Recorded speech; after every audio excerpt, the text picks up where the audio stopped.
Cyber నేరగాళ్లు రోజురోజుకి రెచ్చిపోతున్నారు. Cyber నేరాలకు అడ్డుకట్ట వేయడానికి ఎన్ని ప్రయత్నాలు చేసినా ప్రయోజనం లేకుండా పోతుంది. ఇక సైబర్ మోసాల పట్ల దేశ ప్రజలకు అవగాహన కల్పించే లోపే ఈ కంత్రిగాళ్లు కొత్త రూట్లో అటాక్ చేసి పని కానిచ్చేస్తున్నారు.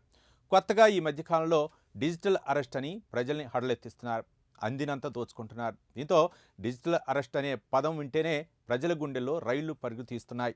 ఇక తాజాగా ఈ మోసగాళ్లు ఏకంగా సెంట్రల్ మినిస్టర్ ఫోర్జరీ సంతకంతో ఓ వృద్ధురాల్ని డిజిటల్ అరెస్ట్ చేసి 99 లక్షల రూపాయలు కాజేశారు. వాళ్లు పెట్టిన భయంతో ఉన్నదంతా ఊడ్చేసి బాధితురాలు తిరిగి ఫోన్ చేస్తే స్విచ్ ఆఫ్ రావడంతో మోసపోయారని తెలుసుకుని సైబర్ పోలీసుల్ని ఆశ్రయించింది. దేశంలో రోజురోజుకి సైబర్ నేరాల సంఖ్య విపరీతంగా పెరిగిపోతోంది. ఒకప్పుడు bank KYC update, OTP, online delivery వంటి వాటి పేరుతో మోసం చేసే సైబర్ నేరగాళ్లు ఇప్పుడు డిజిటల్ అరెస్ట్ పేరుతో జనాలను నిండా ముంచుతున్నారు. డిజిటల్ అరెస్ట్ విచారణ పేరు చెప్పి అందిన కాడికి దోచుకుంటున్నారు. తాజాగా కొందరు కేటుగాళ్లు ఏకంగా కేంద్ర ఆర్థిక మంత్రి నిర్మలా సీతారామన్ పేరు చెప్పి 99 లక్షల రూపాయలు కాజేశారు. ఈ సంఘటన మహారాష్ట్ర పూణేలో వెలుగు చూసింది. నిర్మలా సీతారామన్ ఫోర్జరీ సంతకం, నకిలీ సీల్ ఉన్న ఫేక్ అరెస్ట్ వారెంట్ చూపించి 60 ఏళ్ల మహిళ దగ్గర నుంచి 99 లక్షల రూపాయలు కాజేశారు కేటుగాళ్లు. బాధితురాలు పోలీసులకు ఫిర్యాదు చేయడంతో ఈ మోసం వెలుగులోకి వచ్చింది. ఈ సంఘటన అక్టోబర్ చివరి వారంలో పూణేలోని క్రోధుడ్ ప్రాంతంలో చోటు చేసుకుంది. బాధితురాలు ఎల్ఐసి సంస్థలో ఉన్నతోద్యోగిగానే విధులు నిర్వహించి కొన్నేళ్ల క్రితమే రిటైర్డ్ అయ్యారు. అక్టోబర్ చివరి వారంలో ఆమెకు సైబర్ కేటుగాళ్లు కాల్ చేసి తమను తాను డేటా ప్రొటెక్షన్ ఏజెన్సీ నుంచి కాల్ చేస్తున్నామని ఒక వ్యక్తి ఫోన్ చేసి ఆమె ఆధార్తో లింక్ అయిన మొబైల్ నంబర్ అక్రమ లావాదేవీలకు ఉపయోగించబడిందని భయపెట్టాడు. ఆ తర్వాత జార్జ్ మాథ్యూ అనే సీనియర్ పోలీస్ అధికారిగా పరిచయం చేసుకున్న మరో వ్యక్తి వీడియో కాల్ చేశాడు. మనీ లాండరింగ్ కేసు నమోదైందని, ఆమె బ్యాంక్ ఖాతాలు సీజ్ చేస్తామని హెచ్చరించాడు.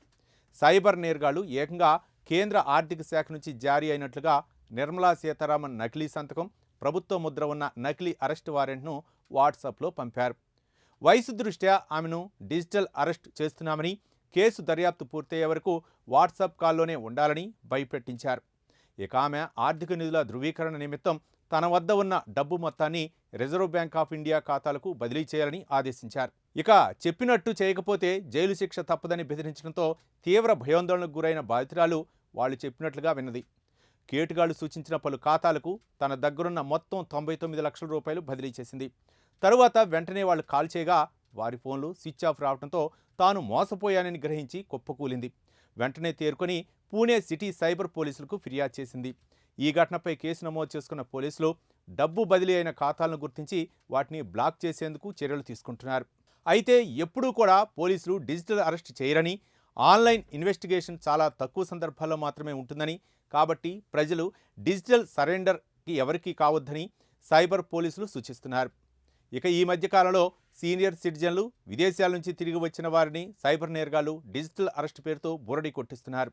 ఈ మధ్య సుప్రీంకోర్టు కూడా ఈ డిజిటల్ అరెస్టులపై తీవ్ర ఆగ్రహాన్ని వ్యక్తం చేస్తూ కేంద్ర, రాష్ట్ర ప్రభుత్వాలు ఈ మోసాలకు తెర తీయడానికి ఎలాంటి చర్యలు చేపట్టాయో సమగ్ర నివేదిక సమర్పించాలని ఆదేశించింది.